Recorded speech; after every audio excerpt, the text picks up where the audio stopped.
ಈಗ ಸುದ್ದಿಗಳನ್ನು ವಿವರವಾಗಿ ನೋಡ್ತಾ ಹೋಗೋಣ.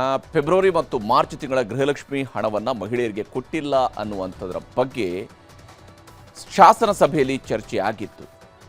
ಸಚಿವೆ ಕೊಟ್ಟಂತಹ ಉತ್ತರಕ್ಕೆ ಬಿಜೆಪಿ ಸದಸ್ಯರು ಆಕ್ಷೇಪವನ್ನು ಎತ್ತಿದ್ರು. ಇವತ್ತು ಕಡೆದಾಗಿ ಮಹಿಳಾ ಮತ್ತು ಮಕ್ಕಳ ಕಲ್ಯಾಣ ಸಚಿವೆ ಲಕ್ಷ್ಮೀ ಹೆಬ್ಬಾಳ್ಕರ್ ಅವರು ಸದನಕ್ಕೆ ಬಂದು ಉತ್ತರವನ್ನು ಕೊಟ್ಟರು. ಉತ್ತರ ಕೊಡುವ ಸಂದರ್ಭದಲ್ಲಿ ನಾನು ಸದನಕ್ಕೆ ತಪ್ಪು ಮಾಹಿತಿ ಕೊಡುವಂತಹ ಉದ್ದೇಶವನ್ನು ಹೊಂದಿರಲಿಲ್ಲ, ಆದರೆ ತಾನು ಕೊಟ್ಟಿರುವಂತಹ ಮಾಹಿತಿನ ಪರಿಶೀಲನೆ ಮಾಡಿಕೊಂಡಿದ್ದು ಫೆಬ್ರವರಿ ಮತ್ತು ಮಾರ್ಚ್ ತಿಂಗಳಲ್ಲಿ ಹಣ ಕೊಟ್ಟಿಲ್ಲ ಅನ್ನುವಂಥದ್ದನ್ನು ಒಪ್ಪಿಕೊಂಡಿದ್ದಾರೆ.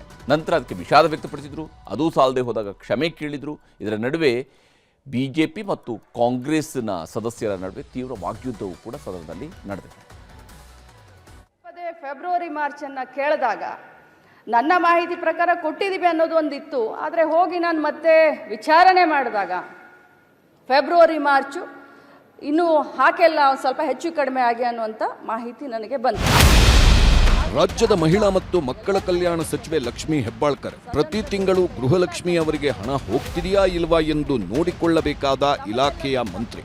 ಕಳೆದ ವಿಧಾನಸಭಾ ಚುನಾವಣೆಯಲ್ಲಿ ಕಾಂಗ್ರೆಸ್ ಘೋಷಿಸಿದ್ದ ಪಂಚ ಗ್ಯಾರಂಟಿಗಳಲ್ಲಿ ಅತಿ ದೊಡ್ಡ ಗ್ಯಾರಂಟಿಯೇ ಗೃಹಲಕ್ಷ್ಮಿ ಹಣ.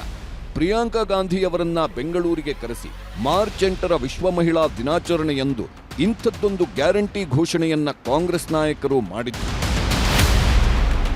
ಕೇವಲ 2 ತಿಂಗಳ ಹಿಂದೆ ಬೆಂಗಳೂರಿನಲ್ಲಿ ಜನರ ಸಮಸ್ಯೆಗಳನ್ನ ಆಲಿಸಲು ಡಿಸಿಎಂ ಡಿಕೆ ಶಿವಕುಮಾರ್ ಕೆಆರ್ ಪುರಂಗೆ ಹೋಗಿದ್ರು.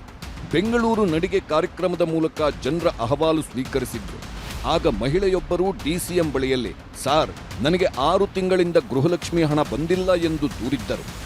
ತಕ್ಷಣ ಫೋನ್ ಕೈಗೆತ್ತಿಕೊಂಡಿದ್ದ ಡಿಸಿಎಂ ಅಧಿಕಾರಿಗಳಿಂದ ಮಾಹಿತಿ ಪಡೆದಿದ್ರು. ನಂತರ ಅಧಿಕಾರಿಗಳ ಮಾತು ನಂಬಿ ದುಡ್ಡು ಬಂದಿದೆ, ಸುಮ್ಮನೆ ಸುಳ್ಳು ಹೇಳೋದು ಬೇಡ, ನಿಮ್ಮ ಮಾತು ಕೇಳಿಕೊಂಡು ಲಕ್ಷ್ಮಿಗೆ ಬೈತಿದ್ದೆ, ಅಧಿಕಾರಿನ ಸಸ್ಪೆಂಡ್ ಮಾಡ್ತಿದ್ದೆ ಎಂದು ಡಿಸಿಎಂ ಹೇಳಿದ್ರು. ಗೃಹಲಕ್ಷ್ಮಿ 6 ತಿಂಗಳಿಂದ ಗೃಹಲಕ್ಷ್ಮಿ ಬಂದಿಲ್ಲ. ಕೊಡಿ ನಿನ್ ಮೊಬೈಲ್.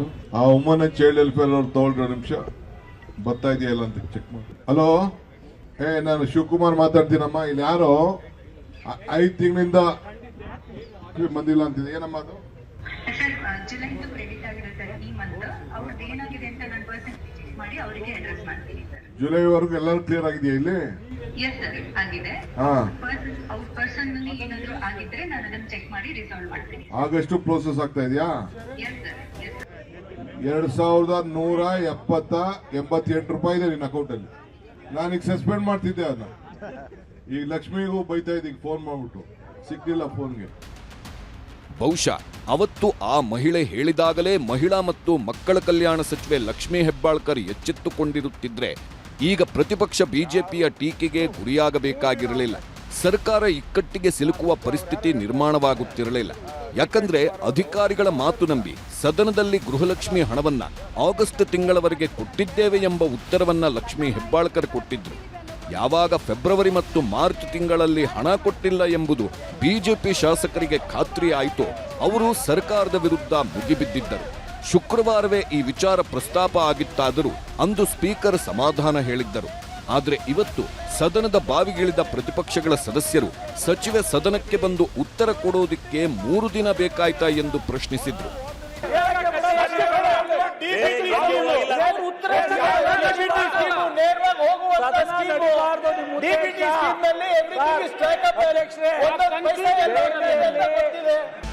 ಕಡೆಗೆ ಸದನ ಒಮ್ಮೆ ಮುಂದೂಡಿಕೆಯಾಗಿ ಮತ್ತೆ ಕಲಾಪ ಶುರುವಾದಾಗ ಸಚಿವೆ ಲಕ್ಷ್ಮೀ ಹೆಬ್ಬಾಳ್ಕರ್ ಅವರನ್ನ ಕರೆಸಿ ಸದನದಲ್ಲಿ ಉತ್ತರ ಕೊಡಿಸಲಾಯಿತು. ಈ ವೇಳೆ ತಾವು ಸದನದ ದಾರಿ ತಪ್ಪಿಸುವ ಕೆಲಸ ಮಾಡಿಲ್ಲ, ಆದರೆ ಅಧಿಕಾರಿಗಳು ಕೊಟ್ಟ ಮಾಹಿತಿ ಆಧರಿಸಿ ಉತ್ತರ ಕೊಟ್ಟಿದ್ದೆ. ಫೆಬ್ರವರಿ ಮತ್ತು ಮಾರ್ಚ್ ತಿಂಗಳಲ್ಲಿ ಹಣ ಕೊಟ್ಟಿದ್ದೇವೆ ಅಂದ್ಕೊಂಡಿದ್ದೆ.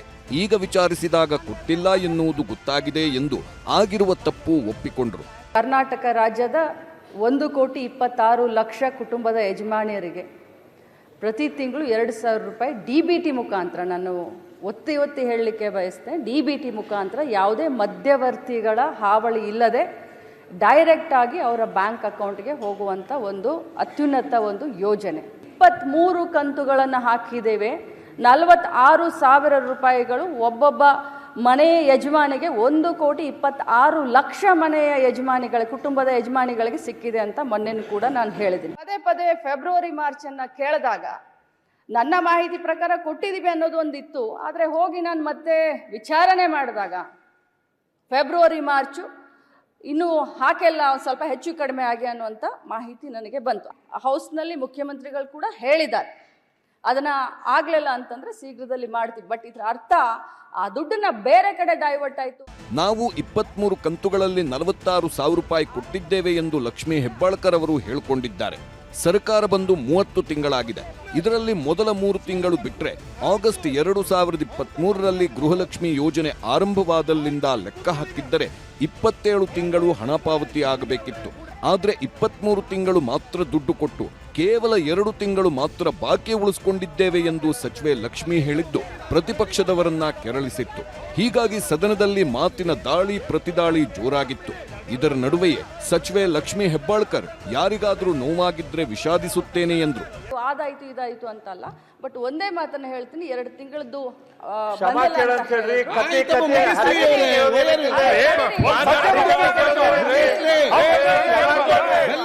ಆದರೆ ಸಚಿವೆ ಲಕ್ಷ್ಮಿ ಹೆಬ್ಬಾಳ್ಕರ್ ಅವರ ಅರೆಮನಸ್ಸಿನ ವಿಷಾದ ಪ್ರತಿಪಕ್ಷಗಳಿಗೆ ಸಮಾಧಾನ ತರಲಿಲ್ಲ.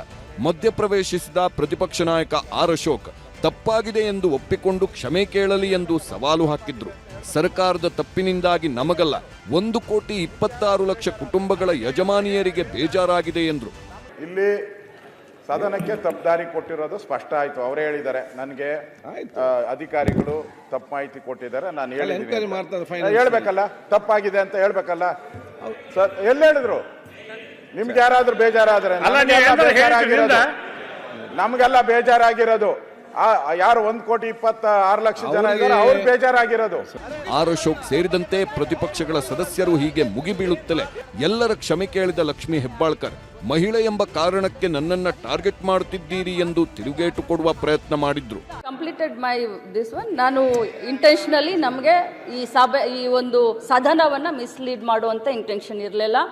ಆದರೆ ನಾನು ಹೋಗಿ ಚೆಕ್ ಮಾಡಿದಾಗ 2 ತಿಂಗಳದ ಹೆಚ್ಚು ಕಡಿಮೆ ಆಗಿದೆ ಅನ್ನೋದು ಗೊತ್ತಾಯಿತು. ಅದನ್ನು ಮುಂದಿನ ದಿನದಲ್ಲಿ ನಾನು ಸರಿ ಮಾಡ್ತೀನಿ. ನನ್ನ ಮಾತಿನಿಂದ ಯಾರ್ದಾದ್ರೂ ಭಾವನೆಗೆ ಇದಾಗಿದ್ರೆ ನಾನು ವಿಷಾದವನ್ನು ವ್ಯಕ್ತಪಡಿಸ್ತೀನಿ. ಮಹಿಳೆಯರ ಗೌರವ, ಮಹಿಳೆಯ ಸ್ವಾಭಿಮಾನ, ಮಹಿಳೆಯರ ಆತ್ಮಸ್ಥೈರ್ಯ ಹೆಚ್ಚಾಗಲಿ ಅಂತ ಈ ಯೋಜನೆ ಮಾಡಿದ್ದೀನಿ. ನಾನು ವಿರೋಧ ಪಕ್ಷದ ಎಲ್ಲ ಸದಸ್ಯರಿಗೆ ಕೇಳಲಿಕ್ಕೆ ಬಯಸ್ತೇನೆ, ನಾನು ವಿಷಾದವನ್ನು ವ್ಯಕ್ತಪಡಿಸ್ತೀನಿ. ಆ ವರ್ಡು ಮಾನ್ಯ ಸುರೇಶ್ ಸಾಹೇಬ್ರಿಗೆ ಇಷ್ಟ ಆಗಲಿಲ್ಲ ಅಂದರೆ ನಾನು ಕ್ಷಮೆಯನ್ನು ಕೂಡ ಕೇಳಲಿಕ್ಕೆ ಬಯಸ್ತೇನೆ. ಆದರೆ ಒಬ್ಬ ಮಹಿಳೆ ಅಂತ ಹೇಳಿ ಈ ಮಟ್ಟಕ್ಕೆ ತಾವೆಲ್ಲ ಮಾಡ್ತಾ ಇದ್ದೀರಲ್ಲ, ಯಾವ